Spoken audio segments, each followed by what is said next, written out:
Donald Trump asserting his stance on illegal immigration, making it clear for everybody out there that this is how we treat people who enter the US illegally. But hasn't really gone down well with the opposition parties in India.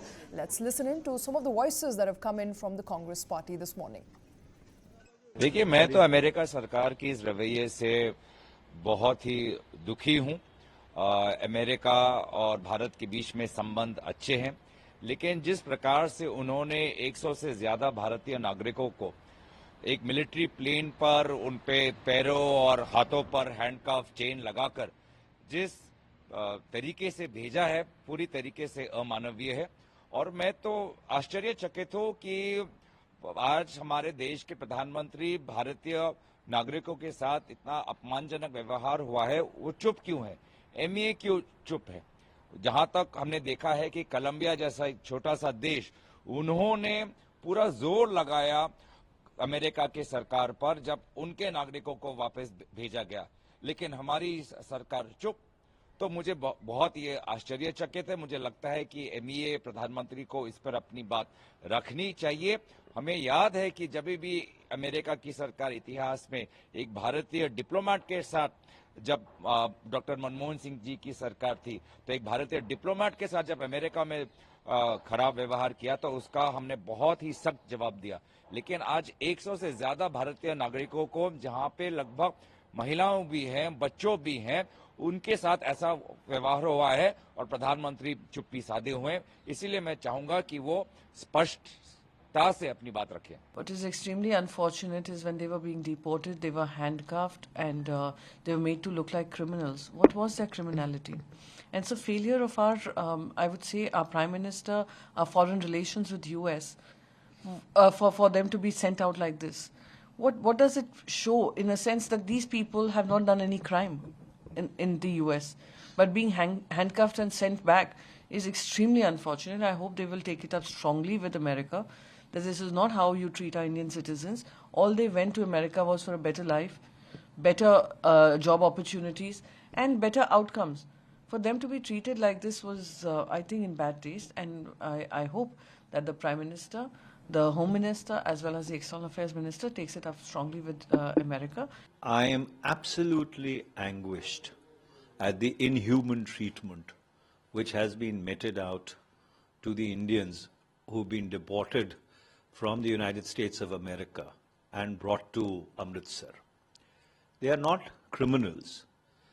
They may have illegally entered the United States in search of a better life. The first question which needs to be determined, for which there is no answer so far, has the due process of law, as is available in the United States of America, been followed for their deportation? And number two, if at all they are being deported, why do you need to handcuff them, shackle them for 40 hours, make them eat food with their hands in handcuffs? And going by the accounts available in the newspaper, shackled people have to crawl to the toilet. This is absolutely inhuman and medieval. ये जड़ौत है जी, पिंड उरे रहिंदा था। बाकी ये गया तो 6-7 महीने पहला। कुछ दवाई लगे, कुछ दिन इस तरह, मतलब महीना किते लग गया, महीना किते लग गया, इस तरह करके 7 महीने लग गए जी उन्हें जान च। ते फिर हुण 15 के दिन हो गए टप्पिया सी जी कहंदा, बस 15 उस तो बाद फिर फोन नहीं आया।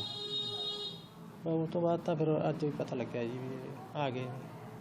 कितना कुछ खर्चा लगा? परिवार क्या करते हैं? परिवार में कौन कौन है?